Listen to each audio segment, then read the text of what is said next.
참으로 좋으신 그리고 선하신 우리 하나님 아버지 감사합니다. 오늘도 하나님 우리에게 새 하루를 허락하여 주시고 또 이 아침에 우리 한 사람 한 사람을 안전하게 주의 전으로 주의 처소로 인도하시니 참으로 감사합니다. 오늘도 아버지 하나님 우리 한 사람 한 사람 믿음의 사람으로 살아갑니다. 오늘 우리의 믿음이 완성되는 것이 아니라 오늘도 믿음의 과정 가운데 있음을 깨달을 수 있도록 도와주시고 하나님을 만나 뵐 때까지 이 믿음의 과정 가운데 흔들리지 아니하고 하나님 바라보며 견실한 믿음을 견지할 수 있도록 하나님께서 도와주시옵소서. 이 믿음의 과정을 오늘도 무사히 그리고 하나님 안에서 은혜 가운데 마침으로 말미암아 조금도 하나님을 닮아가고 우리의 영원한 생명을 이루어가는 귀한 하루로 인도하여 주시옵소서. 감사합니다. 예수님의 이름으로 기도드립니다. 아멘. 사도행전 8장 14절에서부터 25절 말씀으로 주의 말씀을 증거합니다. 우리 다 함께 보시겠습니다. 능력받는 새벽기도, 응답받는 새벽기도, 성령과 함께하는 새벽기도. 할렐루야. 아멘. 지난 4월 말에 인천광역시 서구에 위치한 검단지구의 한 아파트 신축 현장에서 지하 주차장 붕괴 사고가 있었습니다. 다행히 아직 완공되지 않은 아파트였기에 인명사고로 이어지지는 않았습니다. 본래 1층 지하 주차장이 완공되고 그 위에 어린이를 위한 놀이터를 짓기로 계획했었기 때문에 만약에 완공 후에 그와 같은 지하 주차장 붕괴 사고가 벌어졌다면 자칫 큰 사고로 이어질 수 있었습니다. 지난 5일 국토교통부 사고조사위원회가 발표한 지하 주차장 붕괴 사고 조사 결과에 따르면 붕괴 사고는 설계, 감리, 시공이라는 건설 시공 전 과정에 걸쳐서 부실한 시공을 그 원인이라고 지목했습니다. 본래 지하 주차장을 바치는 32개의 기둥에 모두 전단 보강금이라는 철제 자재가 사용되어야만 합니다. 하지만 조사 결과 그 중에 절반인 15개의 기둥에는 전단 보강근이 전혀 사용되지 않았음을 밝혀졌습니다. 이뿐만 아니라 전체적으로 반드시 들어가야 할 자재가 빠져버린 부실한 공사로 결론 지었습니다. 이어 시공을 맡은 건설회사는 자사가 건축한 모든 아파트에 대해서 전수조사를 하겠다고 발표했습니다. 작년 광주 화정 아이파크 붕괴 사고 또한 부실 시공이 그 원인이었습니다. 우리나라의 부실 시공은 비단 어제 오늘의 일이 아닙니다. 수백 명의 목숨을 앗아간 1987년 삼풍백화점 붕괴 사고, 1994년에 발생한 성수대교 붕괴 사고가 모두 부실 시공이 바로 그 원인이었습니다. 물론 사람은 부정직하고 악하기에 부실 시공은 한국뿐만 아니라 세계 어디서든지 벌어질 수 있는 가능한 사고입니다. 하지만 유독 한국에서 이 부실 시공이 더 빈번한 이유 중에 하나가 한국 사람 특유의 결과 중심적인 사고방식 때문입니다. 더 빨리, 더 멀리, 더 높이, 더 많게를 유독 선호하는 한국 사람들은 결과 중심적으로 모든 것들을 진행하고 판단합니다. 한국 교회가 기독교의 유례없는 성장을 이룬 것 또한 그와 무관하지 않습니다. 우리는 과정에 대해서 그다지 중요하게 여기지 않습니다. 심지어 과정에 다소 부정이 포함되어 있어도 결과만 좋다면 얼마든지 그 과정을 문제 삼지 않습니다. 오히려 과정에 있어서 너무 많은 자원과 시간을 낭비하면 그것을 되려 무능력으로 보고 무능력한 사람으로 여기기도 합니다. 한국의 전반적인 분위기가 그렇다 보니 과정보다는 항상 결과만이 강조됐습니다. 직장에서 부하 직원이 상사에게 보고할 때면 과정은 생략합니다. 결과만 보고하고 과정은 어떻든지 별로 상관하지 않습니다.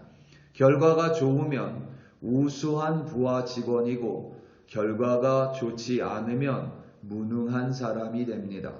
하지만 이런 결과 중심주의는 우리의 사회뿐만 아니라 우리 신앙에도 긍정적이기보다는 부정적인 영향을 끼칠 때가 훨씬 더 많습니다. 우리 사회에 빈번한 좋은 게 좋은 거다 또한 결과 중심적인 영향입니다. 신앙은 절대 결과로 평가될 수 없습니다. 우리의 인생도 그렇지만 신앙은 점이 아니라 선입니다. 선은 계속 이어지는 과정이라고 볼 수 있습니다. 어느 날의 결과로 영원한 생명을 두 손에 쥐고 천국에 입성하는 것이 아니라 우리는 이 세상을 살아가며 매일매일 우리의 신앙을 진실하게 지키며 그 과정의 끝에서 바로 영원한 생명과 천국을 마주하는 것입니다. 오늘 본문에는 죄송합니다.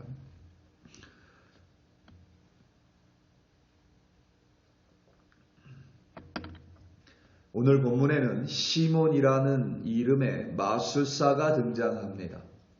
그는 사마리아 지역에서 그 능력에 있어서 이미 모든 사람으로부터 인정받은 사람입니다. 심지어 그가 행한 마술적인 능력이 너무나도 뛰어나 사람들은 그가 하나님의 능력을 행하는 자라고 평가하기도 했습니다. 어느 날 사마리아에 사는 이 마술사 시몬이 빌립의 모습을 마주하게 됩니다. 빌립은 예루살렘에서 벌어졌었던 박해와 핍박을 피해 사마리아 성으로 갔습니다. 그리고 그곳에서 예수가 그리스도임을 그리고 하나님의 나라를 전파하고 선포했습니다. 그때 빌립을 통하여 그 땅에 예수가 그리스도임을 믿고 예수가 그리스도임을 영접했으며 또한 성령의 능력으로 말미암아 기적과 이적과 여러 가지 놀라운 성령의 역사가 그 사마리아 땅 가운데 나타났습니다. 그것을 보고 많은 사람들이 빌립이 전하는 복음을 받아들였습니다. 이 마술사 시몬 또한 그 중에 한 사람이었습니다. 성경은 시몬이 빌립이 전하는 예수 그리스도를 믿었고 영접했고 그리고 새 예수의 이름으로 세례를 받았으며 전심으로 예수 그리스도를 쫓았다고 기록했습니다.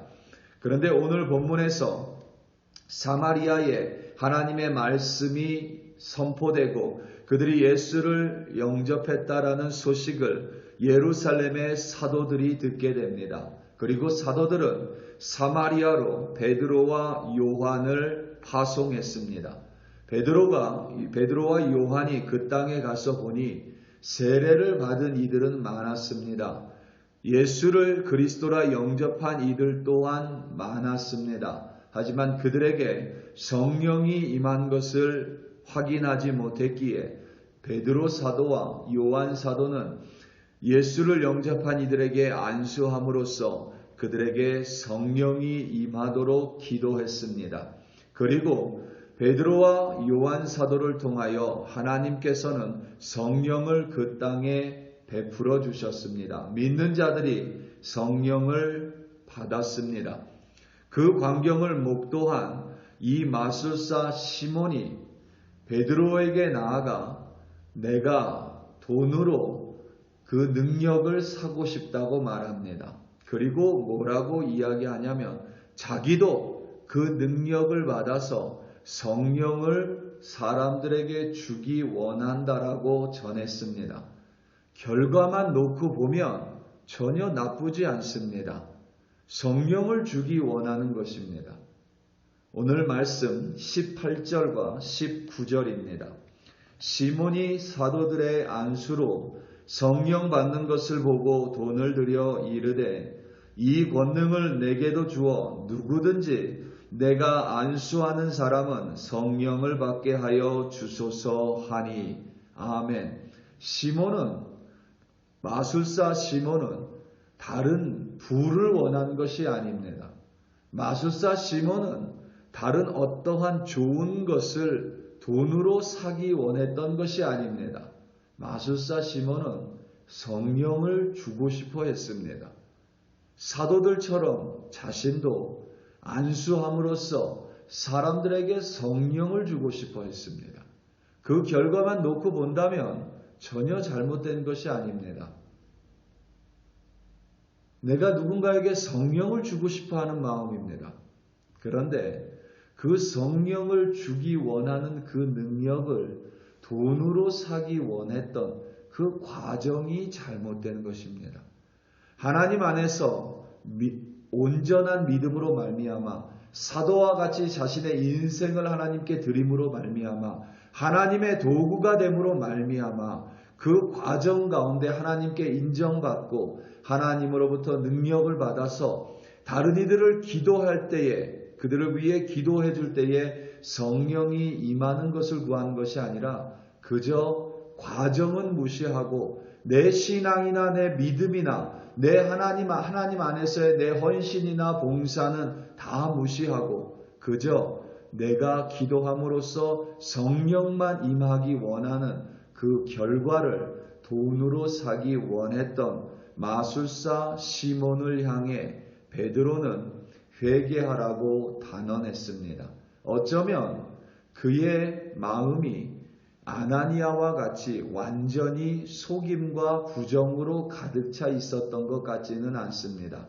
그래서 마술사 시몬은 그 자리에서 죽임을 당하기보다는 베드로 사도가 그를 향해 회개하고 혹시 하나님께서 악함을 또 마음에 품은 것을 사하여 주실 수 있을 거라고 말을 전했습니다.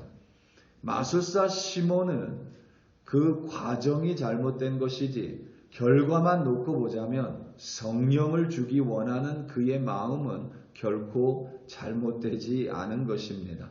이처럼 우리가 결과에만 초점을 두다 보면 우리의 과정 가운데 부정이 들어가도 우리는 그것을 괜찮다고 여길 수 있습니다. 우리의 과정이 좀 잘못돼도 결과만 좋다면 우리는 마치 우리의 신앙이 좋은 사람인 것처럼 착각에 빠질 수 있다는 사실입니다. 우리 사랑하는 성도 여러분, 오늘 우리는 우리의 신앙이 절대 완성되지 않습니다. 오늘도 우리는 우리의 믿음의 과정 가운데 있음을 반드시 기억하시기 바랍니다. 이 과정을 무시하고는 좋은 결과를 얻는다 해도 그 결과로 하나님께 칭찬 들을 수는 없습니다. 우리의 매일매일의 과정 가운데 믿음의 여정 가운데에 하나님을 바라보시고 오늘도 이 믿음의 여정 가운데 정직하시고 오늘도 이 믿음의 여정 가운데 하나님 안에서 흔들리지 않는 순전한 신앙을 소유하심으로 말미암아 오늘도 이 믿음의 과정 가운데 승리하시는 여러분들 되시기를 예수님의 이름으로 축원합니다. 다 함께 기도하시겠습니다. 우리 이 시간 함께 기도할 때에 오늘 있을 금요 기도회와 주일 예배를 위하여 합심하여 기도하겠습니다. 오늘 금요 기도회를 통하여 우리의 신앙의 위치를 다시 한번 돌아보고 또 주일 예배를 통하여 다시 한번 우리의 마음의 악한 것들과 또 하나님 보시기에 부정직한 것들이 모두 태워지는 예배되게 해달라고, 예배를 섬기는 이들을 하나님께서 보호하여 주시고, 또 예배 가운데 오는 이들 하나님을 만나는 거룩한 금요 기도회와 또 예배로 인도해달라고 다 함께 주여 한번 부르시고 합심하여 기도합니다. 주여. 할렐루야 할렐루야 할렐루야. 하나님 아버지 참으로 감사합니다. 오늘도 아버지 하나님 우리 한 사람 한 사람 믿음의 종착점이 아니라 믿음의 끝이 아니라 오늘도 이 믿음의 여정 가운데 한 걸음 한 걸음 걸어갑니다. 이 믿음의 과정이 잘못되면 믿음의 결과 또한 바르게 이어질 수 없음을 하나님 아버지 오늘 말씀을 통하여 깨달았습니다. 오늘 하루 부정직하다고 해서 아버지 하나님 괜찮지 않음을 깨달을 수 있도록 도와주시고, 오늘도 하나님 앞에서 진실하고 사람을 향하여 정직하며 오늘도 하나님이 나와 함께 하심으로 말미암아 이 믿음의 여정 가운데에 흔들리지 않고 믿음을 지키는 참된 믿음의 소유자들로 하나님 세워 주시옵소서.